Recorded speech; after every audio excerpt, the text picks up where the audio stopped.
Hello and welcome to Talking Dogs on a Monday. It's my pleasure to say hello to the Exile Dub. He's back from his exile. He's with me here this morning. We have a lot to get through.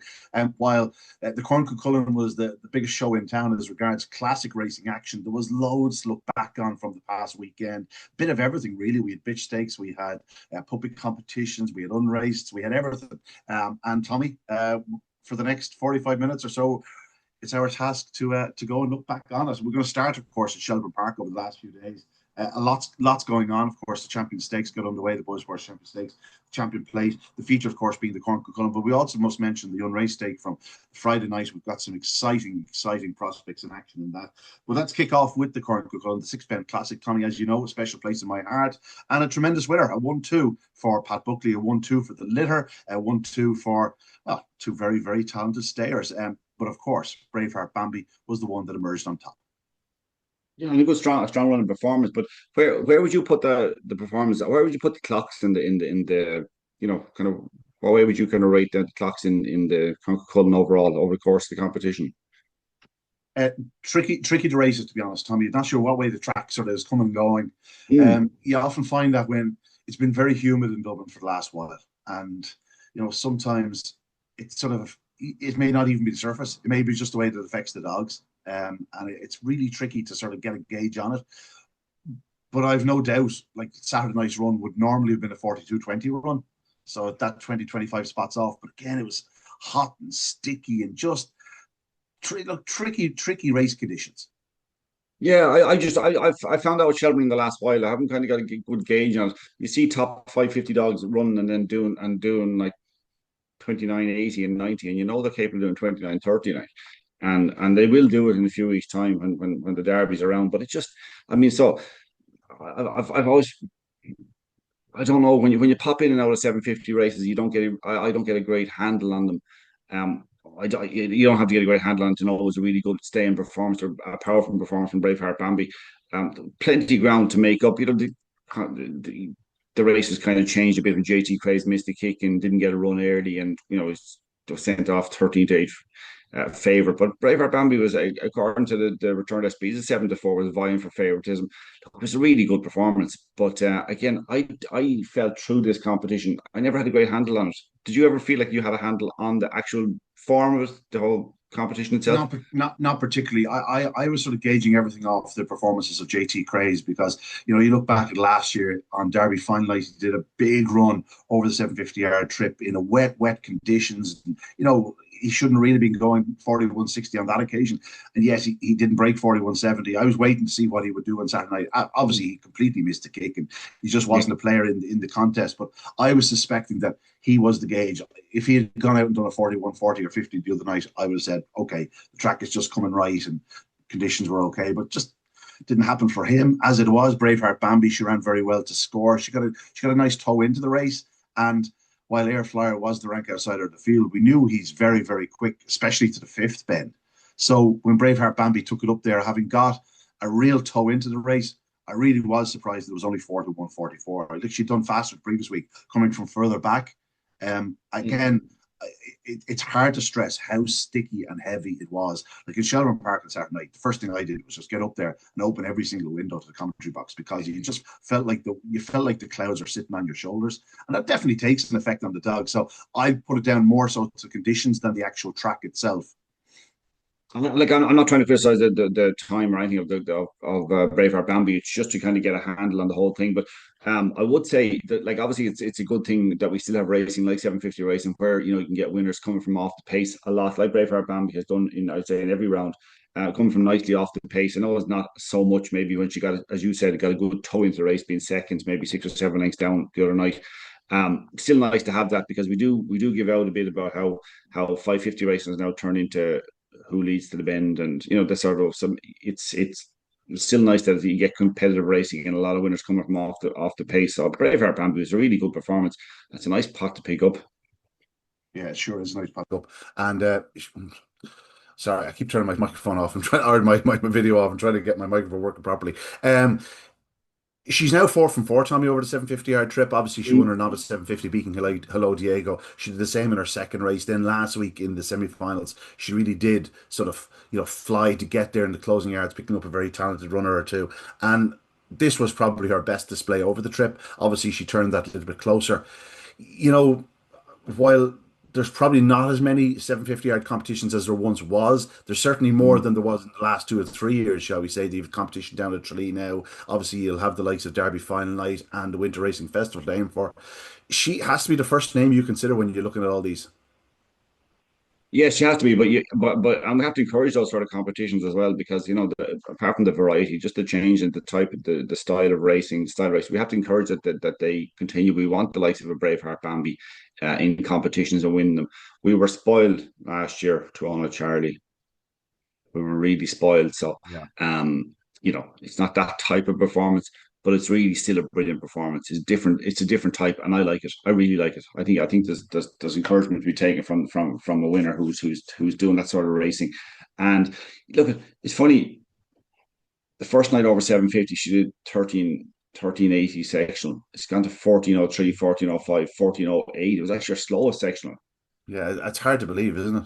Hard to believe, Yeah. but still won it well. So maybe that accounts for the finishing time, partly for the finishing time. So we know there's better there. We know there's better there, and still inexperienced over the trip. And like she's in October 23. It's extremely young for 750 racing. So plenty more to come. And she could turn into one of those that actually learns how to break, especially over 750. It's that type of discipline. You can learn to break, especially when you're so close to the bend and all that sort of stuff. It kind of can, dogs adapt fairly quickly when they see what's happening right in front of them, rather than a long look to the bend, when they know what they have to do early. She can improve loads. I suspect you're not going to be able to tell me what Pat Buckley's two previous Cork Cullen winners were. I just don't know. I can't even tell you where I was last weekend. His first one was Droopy's Ike. You're going back a few years now, like that's late 2000s, so 2007, 2008 time, and then more recent times, and it's still a few years ago. Javialenko, they Oh were yeah. his two previous winners. Of course, this one has a bit special. Very much a homebred. Ambi Bambi is owned by Austin Whelan, of course. I'm assuming, I haven't checked the stud book around, I'm assuming these were born and whelped down in Pat Buckley's. Obviously, they're by Dear Jet Sydney, his English Derby champion. We always give sort of sires, newer sires, I mentioned, and Dear Jet Sydney. Isn't it great to see him throwing some decent types? And the fact that he was first and second with Clona Ice. Clona Ice is, I find, a thoroughly frustrating greyhound. I think he has untold ability, but he's just leaving it all in traps. Now, as it was, he showed great pace to get into the reckoning. But when you saw Braveheart Bambi out in front of him, you knew his goose was cooked, unless he got by her at the third or fourth bend and happened to build up a bit of a lead on her. But he just couldn't get by her. And listen, he came through to be finishing second, 3 lengths behind. But there's no question he has a big title in him. Probably more likely over a distance than it is over a shorter trip, because he's just not showing trapping ability. That's a big issue for him. Like, he's 28:02 in a trial. He hasn't won since his debut. He is frustrating, but there's no question. He's a huge engine there. Greyhound that can certainly pick up a big prize going forward. Air Flyer ran an absolute blinder in third, has to be said. Keelan's Joker, he was a little bit unlucky in a sense where he was going to turn much closer to the pace, got crowded in the opening corner. Same with Droopy's Comrade. The two of them clashed. And JT Craze, as we said, missed the kick completely. He was forced to check and found crowding on the opening corner, and didn't happen for him. For a dog that would have needed to set the pace, I'm sure we'll see him back over 750 yards and starring over the trip. Maybe one or two of the one-offs, the likes of the two races he won last year, the Derby Final Night and Winter Racing Festival. But Braveheart Bambi, cracking stare going forward, and she's certainly one, Tommy, you'd be keeping on your side.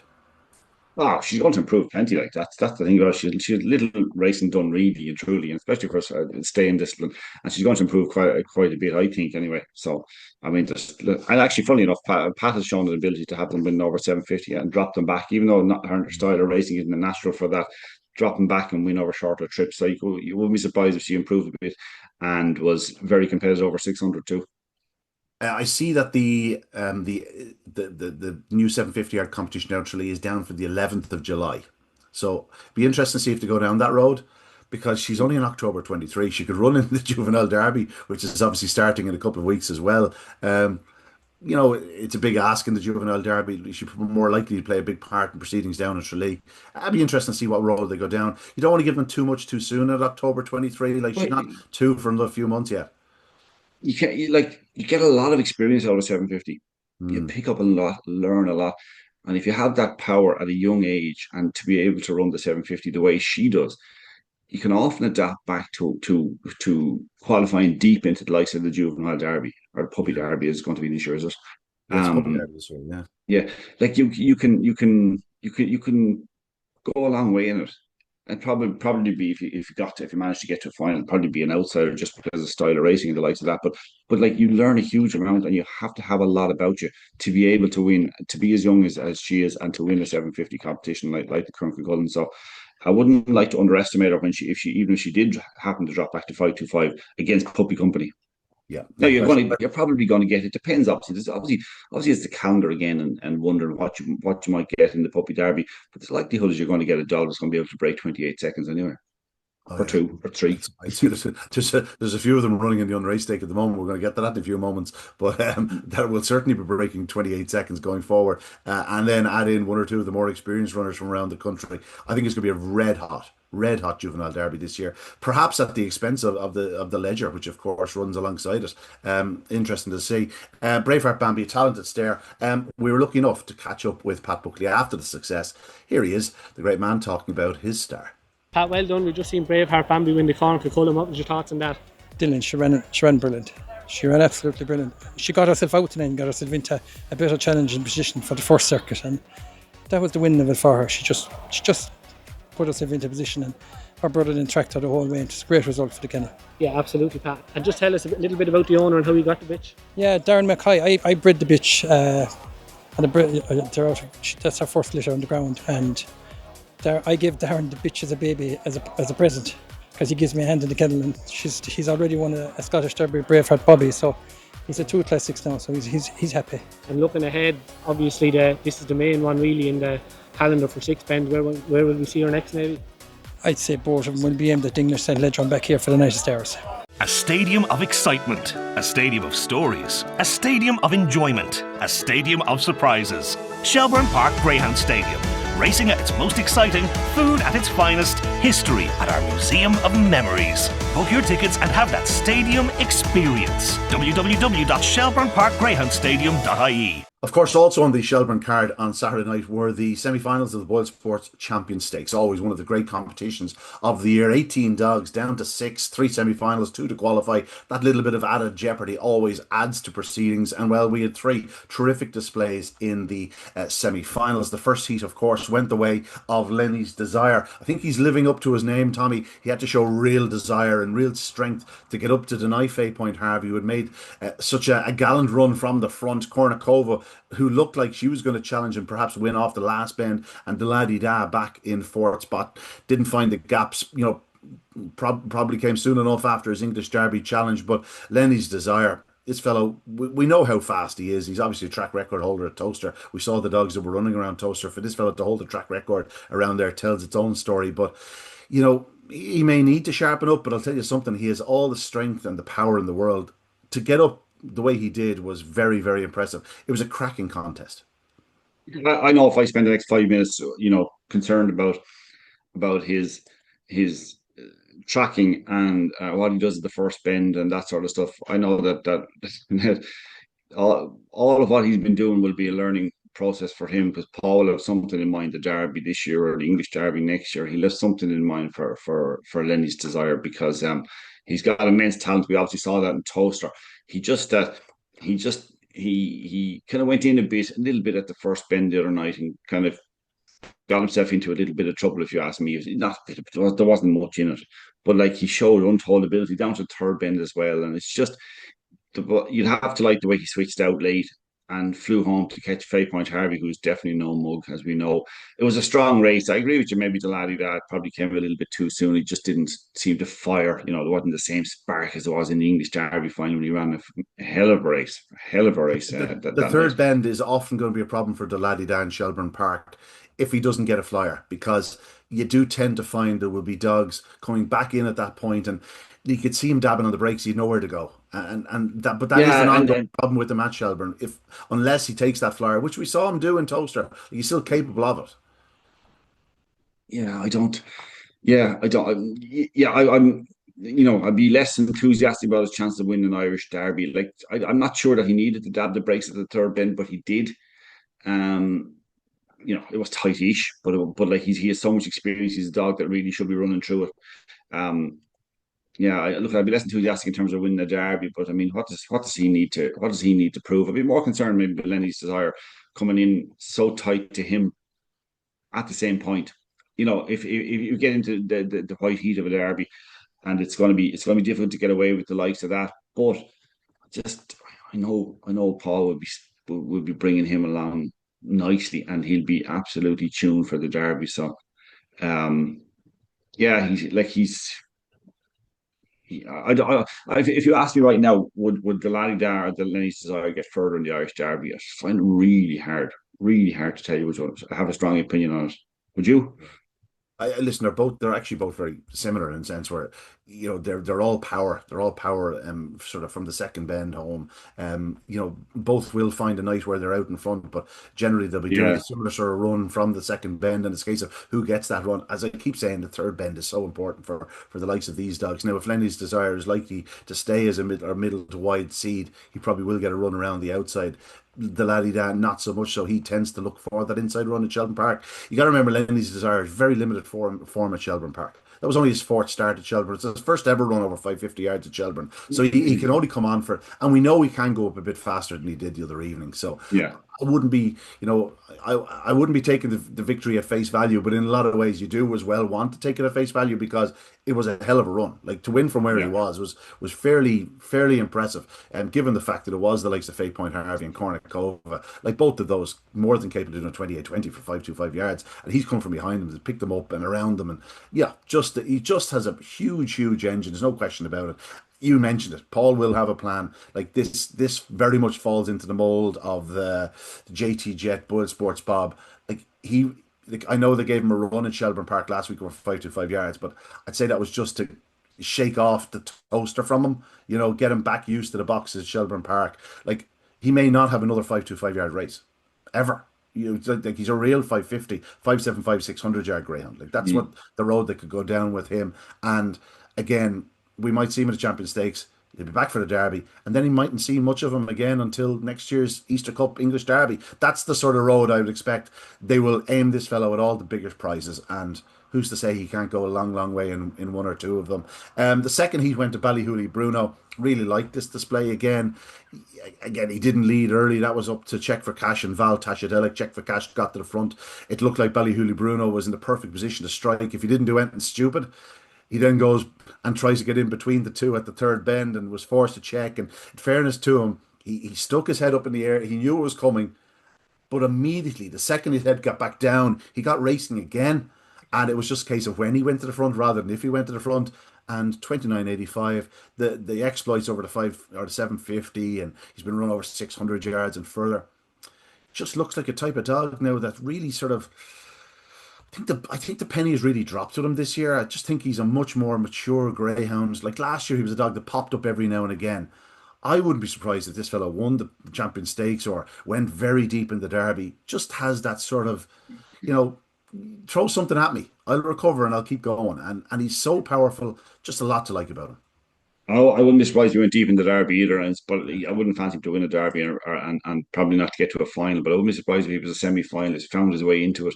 He's that type of dog because he has that recovery pace as well, which you talked about, and that's important. But he has just matured in his style of racing, and he's able to. I mean, he's a Shelbourne Open 600 winner. He's tried over 750. He's back over 550. I mean, talk about versatile and giving it all. It was a good performance. It was a good performance, but like it was, he's had plenty of. He's been well campaigned in what I would say. He's picked up plenty of experience, and he's hard enough to be able to deal with because he's a top class greyhound. He's hard enough to deal with any kind of whatever you want to put in against him. He'll give it a go. He'll give it a proper go.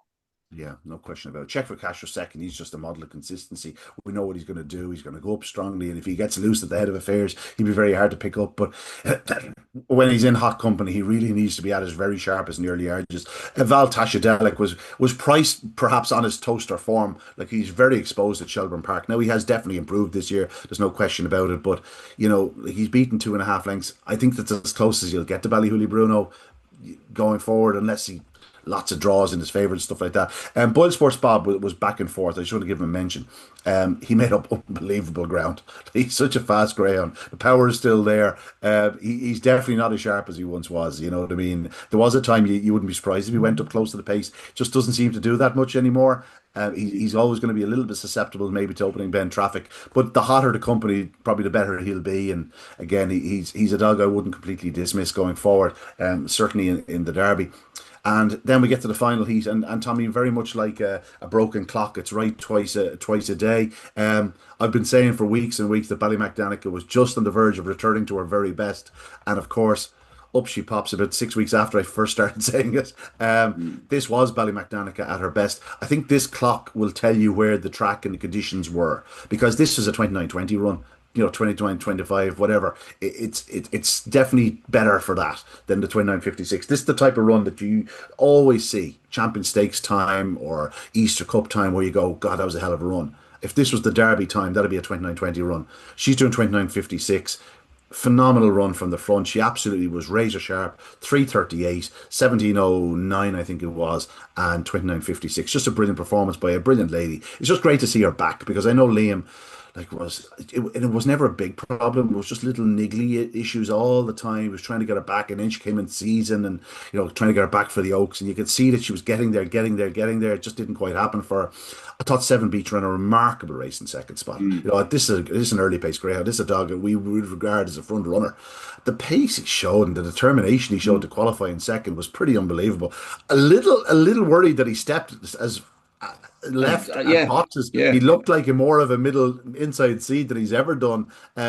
But who we question him, because we know exactly he normally goes up straight as an arrow. So I wouldn't be too worried about it. And Dale Road Duke was back in third. But Ballymacdanica, Tommy, firstly, just great to see her back to her best. And it was predictable enough, Ian, because we did talk about it. We did say, she was coming back in the Oaks, and we said at the start of the Oaks, and she ran such a fine race behind, was it Dengar, not Carrymore Freya, was it, or Dengar Martha? We said that she was on the verge, or she wasn't on the verge. She was more than a couple of runs away from being back to her best, we felt. And then she came out and popped out and won in 28:52, and then she got knocked out. Not surprisingly, again, because they're going to take a bit of a toll when you're coming back after a break. But then she ran a cracker a couple of weeks ago, and then the other night was just, it's not her best. It's close to it though. It's close to it. She's even better. She's even better than that.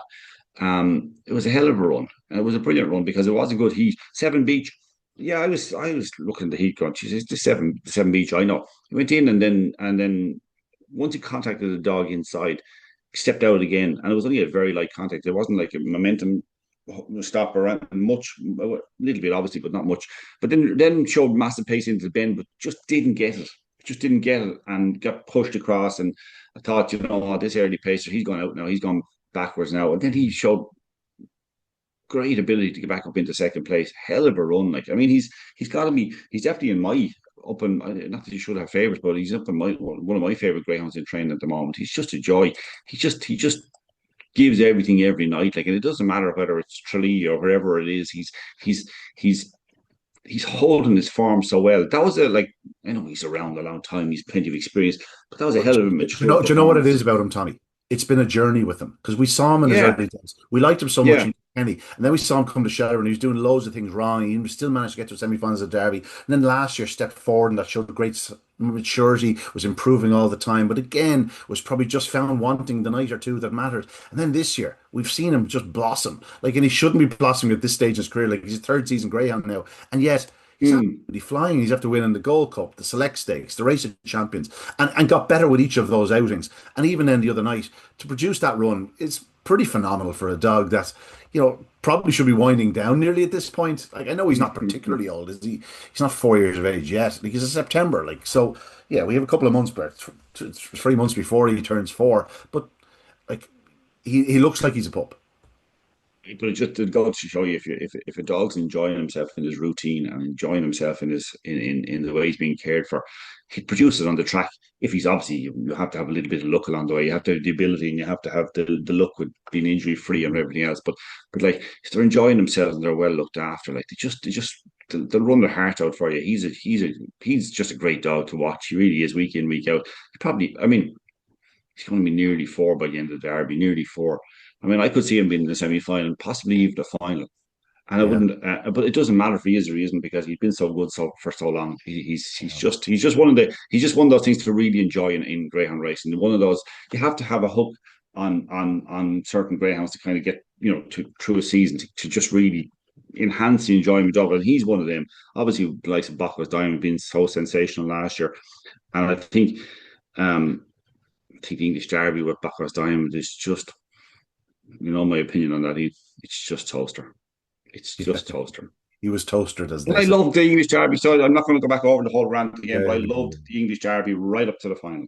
Let's look at the final. Result. Let's look at the final of the Champion Stakes to get you off that pedestal. Fay Point Harvey, Check for Cash, Ballyhooly Bruno, Ballymacdanica, Seven Beach, Lenny's Desire. A bit of everything there, isn't there? You've got a couple of good starters. You've got some real power on show, and then you've got the sort of the proven performers, the Star, and Seven Beach is the early favourite, just ahead of Ballymacdanica with the sponsors. It's an intriguing contest. The first 3 strides are vitally important. Obviously, that's always the case in a major final. I think in this case, it's particularly important. Yeah, I was going to tip Seven Beach. I didn't realize it was favourite. I mean, what price is it? It has to be around about 11 to 4, 3 to 1. I'm just looking here. I'm just opening up the sponsors betting, World Sports Champion Stakes. So Seven Beach is currently 7 to 4, 9 to 4 Danica. It's 9 to 2 Lenny's Desire, 5 Fay Point Harvey, 8 Check for Cash, and Ballyhooly Bruno at 14 to 1. Well, I wouldn't be entertaining backing it, but actually, not at 7 to 4. But I think Ballymacdanica being in 4, like, she's obviously doing one middle and one wide. Seven Beach in the middle. Lenny's Desire is the wide. The fact that Ballymacdanica is an early pacer in 4 probably helped Seven Beach early, because then there'd be no chance of him veering in or going left or whatever, to keep him straight and allow him to show all his early pace. So I think he's the most likely winner. But yeah, I'm not going to back him in 7 to 4. I'm not going to bet 7 to 4. That's fair enough. I'll be tipping him. I would suggest to beat Ballymacdanica. Probably go with Lenny's Desire to be third. I wouldn't mind having a little nibble on Ballyhooly Bruno if it was without the top 2 in the market. I just feel that 14 to 1 is probably a fraction big. I can see him winning ahead of Fay Point Harvey or Check for Cash. Well, do you know what? Look at Fay Point. We might look like fools altogether. And Fay Point Harvey at 29-24.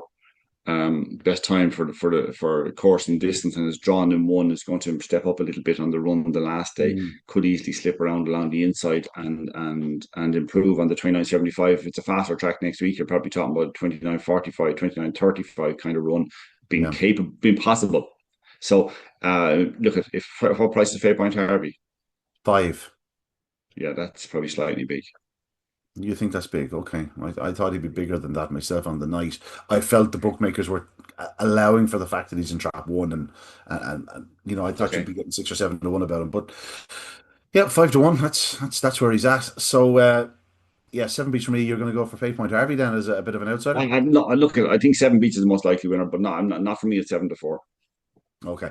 Champion Plate was also on the undercard. Just give it a quick mention because we've so much to get through. Hello, Diego. It just happened for him. He was on the outside. It was crowding on the inside. He ran a true line. He really charged into the back straight, took it up off the second bend, and once doing so was always likely to come home in front. Ballymac Tibet, who looked really strong in Toaster, got into a challenging position, but just couldn't match Hello Diego at home, who is very, very powerful. There's no question. Hello Diego, 29.56. It was a hell of a run. Again, he kept his line throughout. There was no sort of having to veer off it. He just got a lovely run around the outside, but that's what he's capable of. And Ballymac Jester found a way in the second. He's born braver, showed loads of pace down at the third bend to tackle and pass Lotto than News, but then the wheels sort of came off as they turned for home, and he's picked up by Ballymac Jester. A really eye-catching run by Lenny's Madge back in third spot. Two fascinating semi-finals. Obviously, Hello Diego wins more comfortably than Ballymac Jester, but both very impressive. Yeah, but I would be interested in Born Braver with the ability to break a lot better. How far clear might be able to get. I did get chatting to Jennifer O'Donnell and John Mitchell before racing, and they said that he's very much still quite puppish. He's still quite green and raw. And I said, like, trapping. They said he's not trappy yet. He said he's just not. He just hasn't taken a flying start. Like he did an 1854 trial, and he did it like off a 6:12. You know what I mean? Yeah, Like, he should be doing 6 seconds, but he's doing it off a yeah, 6:12. So he obviously has loads of boot. The pace he showed down the back straight was, well, it was yeah, there for everyone to see. I don't think he's gone under the radar, shall we say. I think he's nearly favoured for the final, and I can see that from trap one. yeah, yeah. I can too, but it's a tight final. Yeah, very tight final. Two good dogs. The winners, Hello Diego, Ballymacchester, but others will certainly come into play. Lenny's Madge, real eye catcher for me. She's only likely race because she's some pace, she has some gears. We'll move on, Tommy. We'll stick with Shelbourne Park for the moment. We'll go back a night. Just mentioned the unraced stake there at Shelbourne Park, and this is the Celtic Cooling, Refrigeration and Air Conditioning Open Unraced semi-final. It's not easy to say. I have to tell you, I have yet to name it in the race itself. Probably not likely to. The first heat was the fastest heat winner, is a dog called Colours Are Green, who a week earlier had been Colours Are Blue, bought by the two men behind Dynamic Force. And of course, Brendan and Ian are both big Celtic fans. So Colours Are Blue was never going to happen. They've changed it to Colours Are Green, and by God, it seemed to be lucky. His first run for Paul Hennessy, he showed terrific early speed. He showed terrific all-round pace. 29.36, just looks a proper greyhound. Ballycowan Milo has loads of foot. Didn't find an awful lot from the last bend home, and made to measure is decent. He was back in third spot, but again, every one of the six have all shown real levels of ability. This is one of those heats where you'll be looking back in a few months' time going, God, I can't believe that was 4-1, or that I can't believe that wasn't favoured in that heat. And like genuinely, any of these could go on to be classic contenders going forward. But Colours Are Green was the one that got loose, and I liked him in the opening round in defeat. He got no real chance to challenge the winner, because the winner took such a flyer in the opening round. Thought he ran so well in second spot. He was obviously spotted. I think Kevin Hennessy liked him a lot, and encouraged the lads to get involved, and they did, and they're immediately reaping rewards. And had the middle seat on first time up, obviously, and had a change to an inside seat last week. Ran a very honest middle line to me.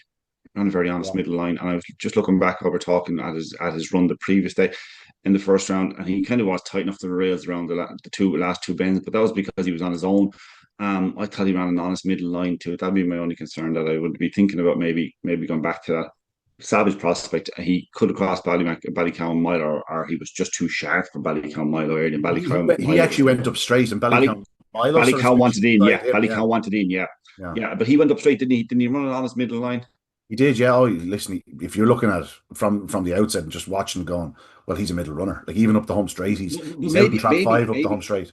I don't think, by looking at it, I don't think he's I don't think he's a trap one dog.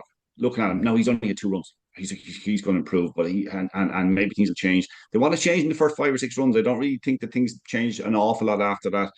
If you're staying over 4 bends, but I would think he could be a 2 or 3 or 4 dog, but I don't think he's the trap one dog. Looking at him there, I would be toying with the idea of maybe going back to middle seed.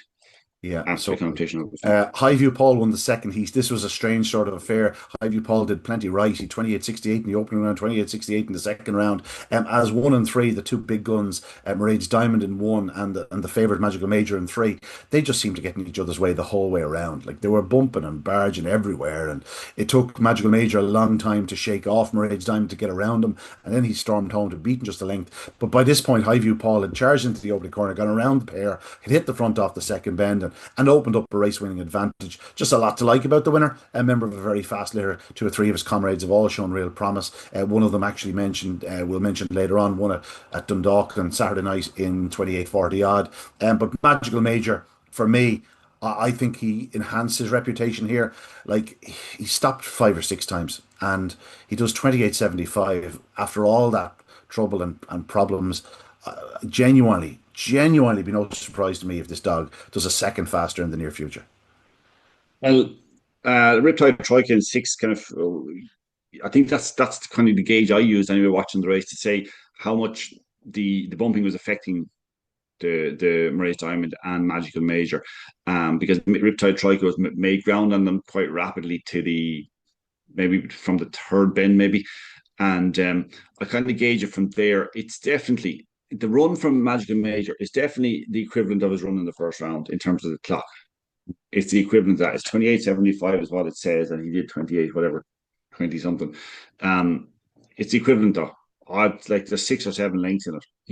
He actually wants inside. He wants to run a tight line. He wants to run a tight line, and there's no way Unraced Diamond is allowing him to do that freely because that's the draw.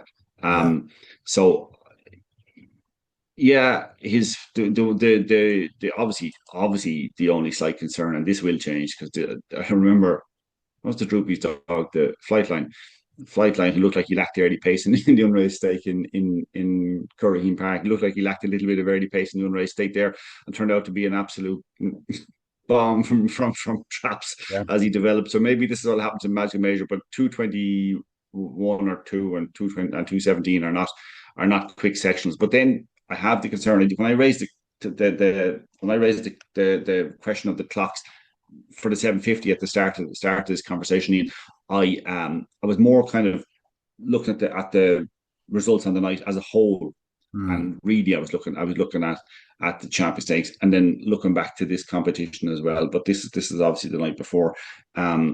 Just wondering what way the track is running at the moment. I think it'll be a lot quicker, and you'll see Magical Major, like you said, he definitely one of those that break 28 seconds. But you made an interesting comment to me a while back before we started talking on air. You thought there could be classic winners abound in this competition. That's how much you rate this competition. Oh, I think it's a wonderful Unraced competition. I really do. There's so much to like about so many of them, and even a couple of them in defeat have just shown unbelievable promise. Like again, look that first heat. Glengar Silent is 4th, Born Ranger is 5th, and Sapphire Sydney is 6th. Right, even Made to Measure because he doesn't qualify. There's only 2 to qualify. Like the 4 of them, any one of them could be a classic winner in the future. Like they could be anything.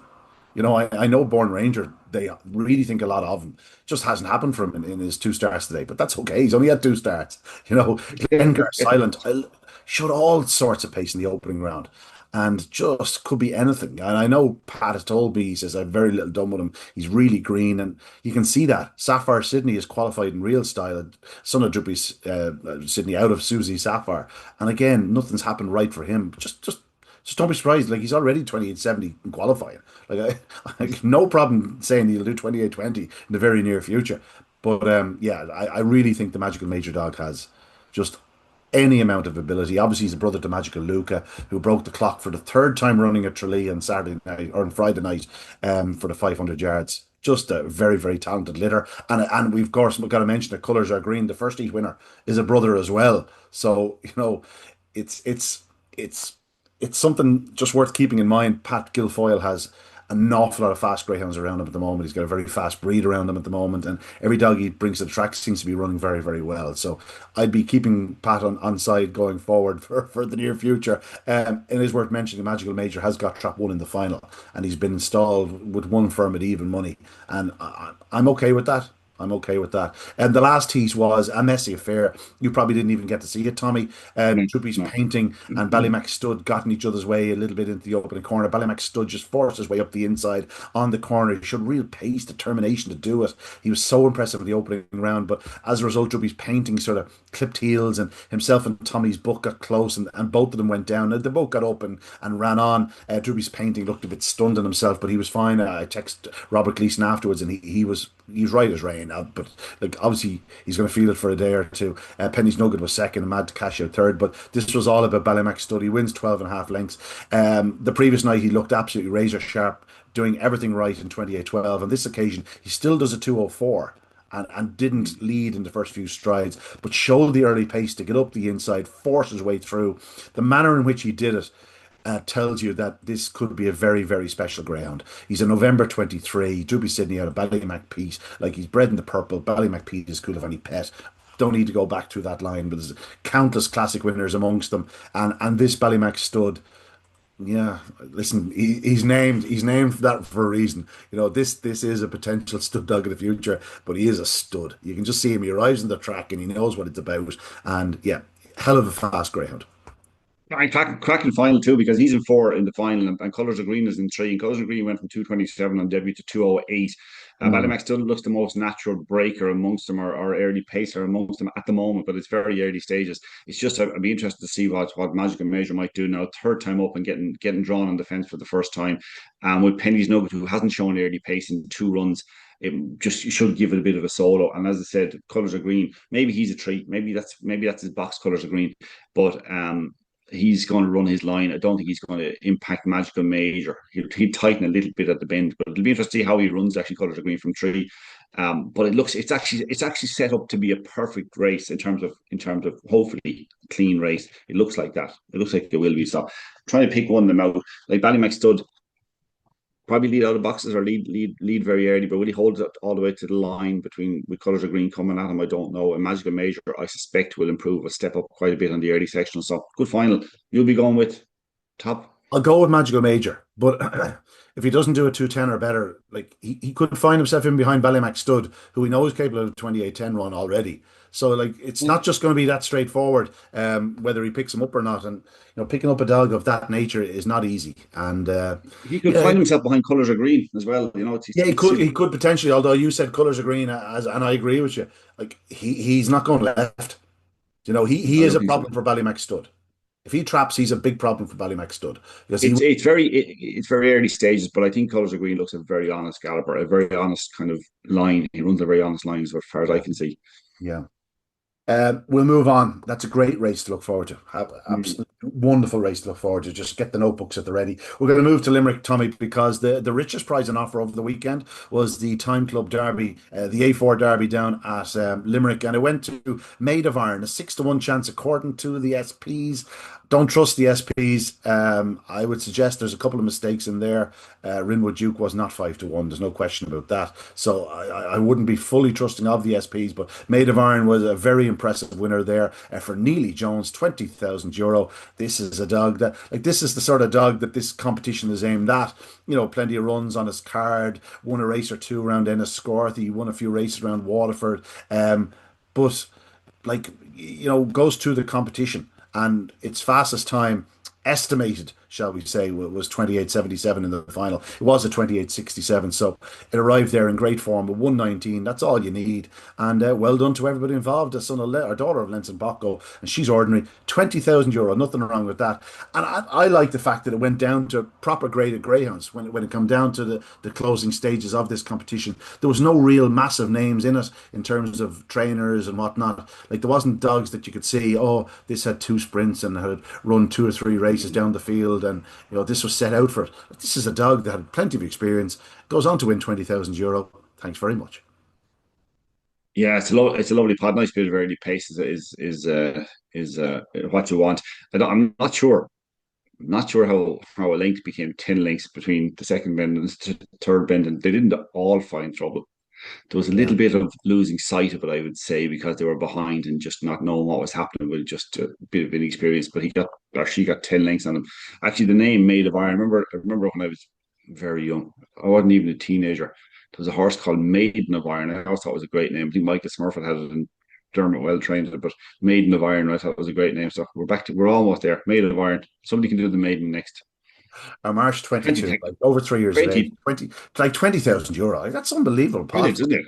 Huge pot. But there are, in fairness, again, credit where it's due, there are a lot of competitions around the country at the moment that have the 10,000 or the 20,000s, and there's money there at the moment. Fair play to Time. Unbelievable. They are one of the great sponsors of the sport. There's no question about it. Well done to everybody involved. The Treaty Cup was on the undercard, and we have to give a mention to RL Pal Road Exile winning in 1858. But the other heat was won in faster time by Highview Ben in 1852. Stone Park Brown, after his track record breaking display the previous week, was beaten 2 lengths. Clocking, what's he doing? Take 5 off that. 1866. He missed the kick, showed all sorts of early pace, is diving for the fence, doesn't get a run. I'd say he's still probably the dog to beat Stone Park Brown, just looking at the semi-finals. He's probably still the dog to beat his right team, but just it doesn't always go right for him. Yeah. But Road Exile, 34 wins. It's just remarkable, isn't it? Yeah, it's just remarkable. Stone Park Brown has been drawn trap 1 in the final. come from five back into one. He was. Love it. It'll be a crazy short price, and you still need to trap. You still need to trap. He's not taking on no hopers there. Like obviously, Highview Ben was impressive the other evening, and of course, our old pal Road Exile looking for win number 39. Is that what you said? Or 36? 30, I think he said 34. He actually wrote it when the only time Stoneford Brown ran out of track one was in the first round of the Island Bridge and finished fourth. Had the fourth to check at the bend, and who finished third? Road Exile. Oh yeah, there you are now, Tommy. You're up. If you've been involved in the sprint in the last 3 years in Ireland and you didn't come up against Road Exile along the way, where you're really sprinting. There's not too many, I'd say. Tommy, the Shelley Fennelly continued at Curraheen, or started at Curraheen on Saturday night. Disappointing, Carrigmore Freya didn't run the Oaks champion for whatever reason. Wouldn't you know it? That man, Pat Guilfoyle, had the fastest heat winner, Magical on Fire, winning in 28:31. As I said, his dogs are absolutely on fire. This is a well-named bitch. She had 28:12 in a trial around there, 28:28 in a trial round there, wins her first round heat in 28:31 off at 3:41. She can certainly go up faster than that. She's built a nice little card for herself. She won on debut at Shelbourne in 28:23. She had another victory in Limerick in 28:50. So this is a bitch that's clearly going places. She's only a September. Again, very well bred for Pat Guilfoyle. She did one of those things you really love to see. She quickened between greyhounds when there was hardly the space for her frame to get through between the greyhounds, and they were kind of slightly staggered, one very slightly in front of the other. So you're kind of trying to squeeze in and cut across and everything. It was just, and as you said, Ian, because it was first competitive run around Curraheen, she broke okay-ish. Seemed to lose her, not get racing as quickly as she could have. Maybe she received a very slight bump. It's hard to see, but to do 28:31, I mean, that's close to 28 seconds if you ask me, that run. Yeah, big run. Rural Anna, she appreciated a step out from the inside of the track. We saw her running from trap 1 in the champion 550 at Shelbourne, and she didn't look like she wanted to be in there. She ran from trap 5 to the night. She's very strong. She leads off the last bend, wins in 28:61, and the last heat was won by Hackney Tango for that man Michael O'Donovan and the Hackney Boys Syndicate. She was known as Satin Tango, so we knew a bit about her. She had shown real promise around. She actually a few wins around Curraheen Park. She ran well in one night in Shelbourne Park, looked a bright prospect, but she was a decent winner. It'll turn into a decent competition this again, Tommy. I say Valhalla Vision ran a cracking race behind Rural Anna as well. Do you know Rural Anna led into the bend? How did that happen? It can happen. She's quite trappy. Well, I tell you, she'd break my heart anyway, because I thought down in Clonmel one night was the night of the final of the Produce Stakes. She would run in a race, and I thought, my God, she ran terrible. And then we have been waxing lyrical earlier on in the competition, thinking she showed some boot. She did. She has it. She showed the other night. Like, if you said to me, of all the tracks that she goes to in this country and races, which one would she lead going to the bend? I would have said it won't be Curraheen Park anyway. So then she showed that she lacks that pace down the back, that top pace down the back, but then flies home. But tell you, watch Valhalla Vision finishing. Semi-finals next week, of course.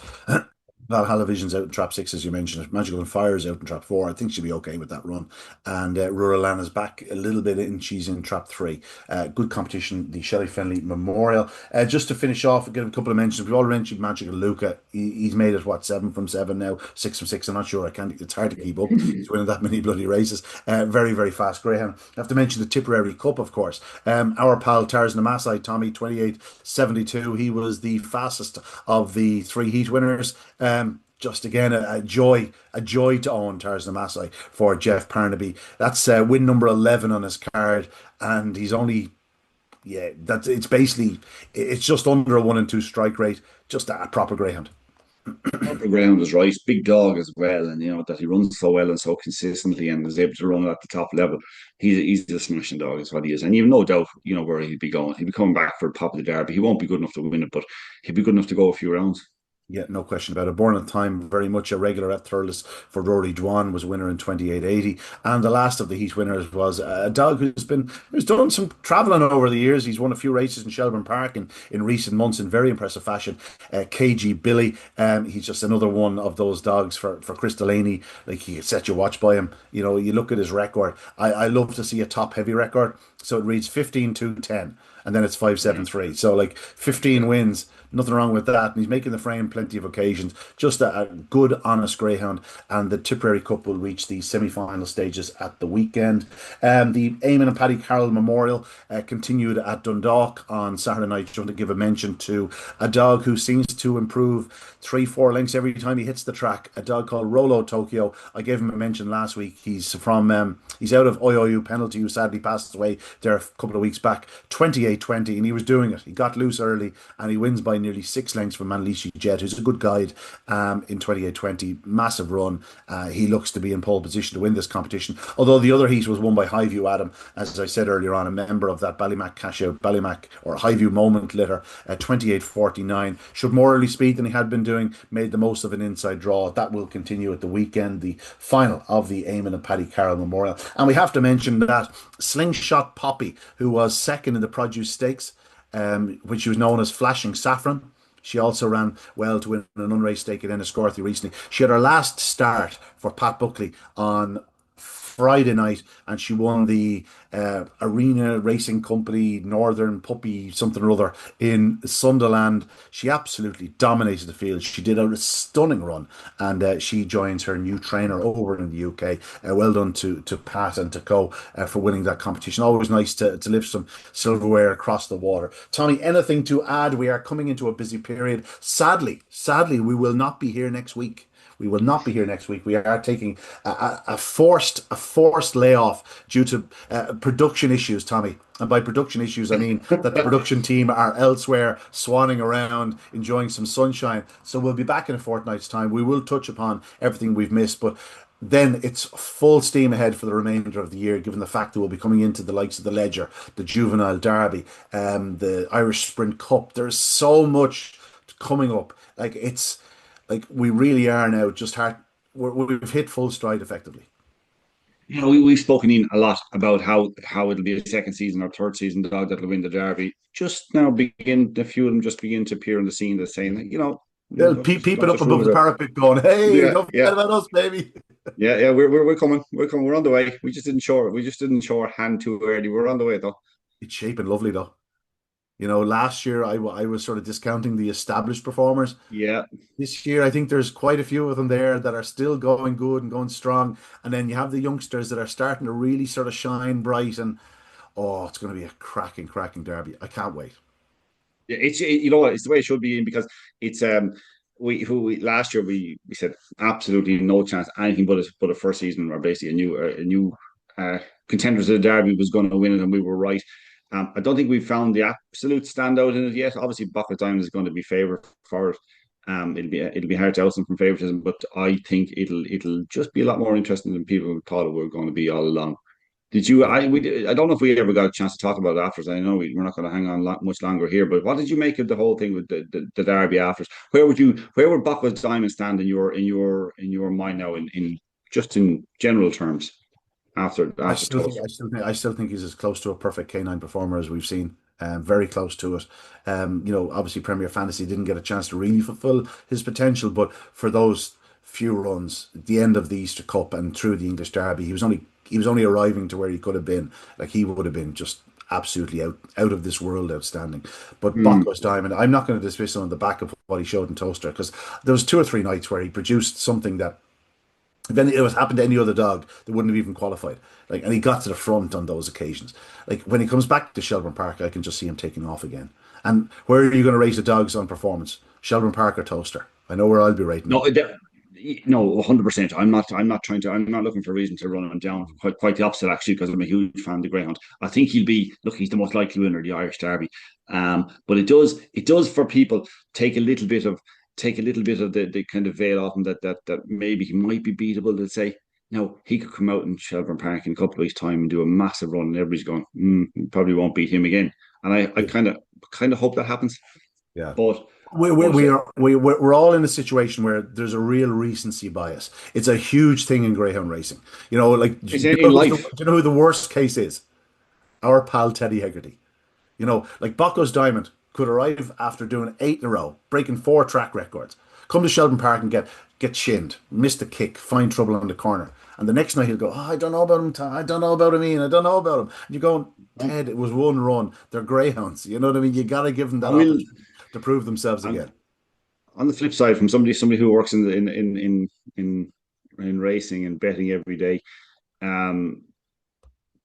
Ted did okay out of having those sort of biases.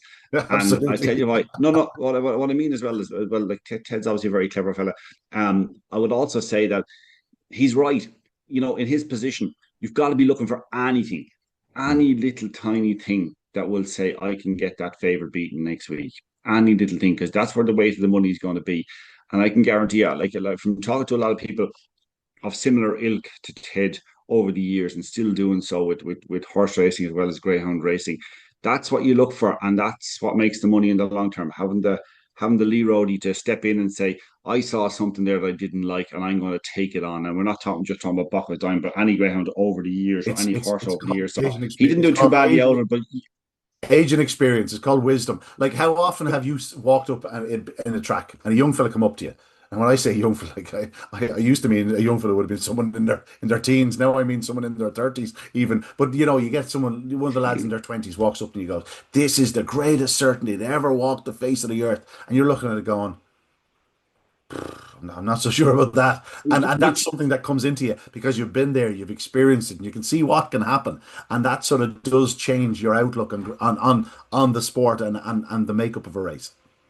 But you come up, a word you said, and without getting too deeply into it, the word you said was bias. There's recency bias. And that's what you're looking for. You're looking for something that will influence the people to punt something in the wrong, or because of some sort of bias, obviously. So that's what the likes of Ted will be looking for, to say, yeah, well, I can exploit this or something. Like people are the fact that you and I go on about how a great dog Buckley's Diamond is. Well, then Ted can make it shorter. Because it's hyped up and the dog is this and the dog is that, and people think that he's unbeatable and he's going to back him at short prices. So he's got to go. He can say, I can, or if I push this a little bit just before the off, I can get a load of people rushing in to back it with me. So I'd say I wouldn't criticize the man for trying to get things beaten, like the Buckley Diamond or whatever. He's done okay out of it. He's around a long time. He survived the betting. He's a survivor. That. Yeah. That's it from us on this Monday evening. Again, it'll be a fortnight. You'll be back with us, Tommy. Yeah, he's got it. I'll be in. I'm sure where I'll be. I don't know where I'll be today. Never mind. 2 weeks time. There's Tommy. He's going to look at his calendar now for a fortnight's time. But that's it from us on Talking Dogs this Monday. Best of luck to anyone with the runner at the weekend, especially those with a runner in the Boyle Sports Champion Stakes. The feature at Shelbourne Park. It should be an unbelievable night of action again. And the big guns are really starting to appear. And as I said, it's full steam ahead now for the remainder of the year. But that's it from us here on this Monday evening. We'll see you next time. Don't forget to like and subscribe. Check out Barry Drake on Thursday. Always a wonderful podcast. And do me a favour. Check out Talking Dogs Meets. My latest chat with Pat Dalton was greatly received. The legend of the sport. Well worth checking out. But that's it from us this evening. Good luck, good evening. God bless. This podcast was brought to you by Greyhound Racing Ireland.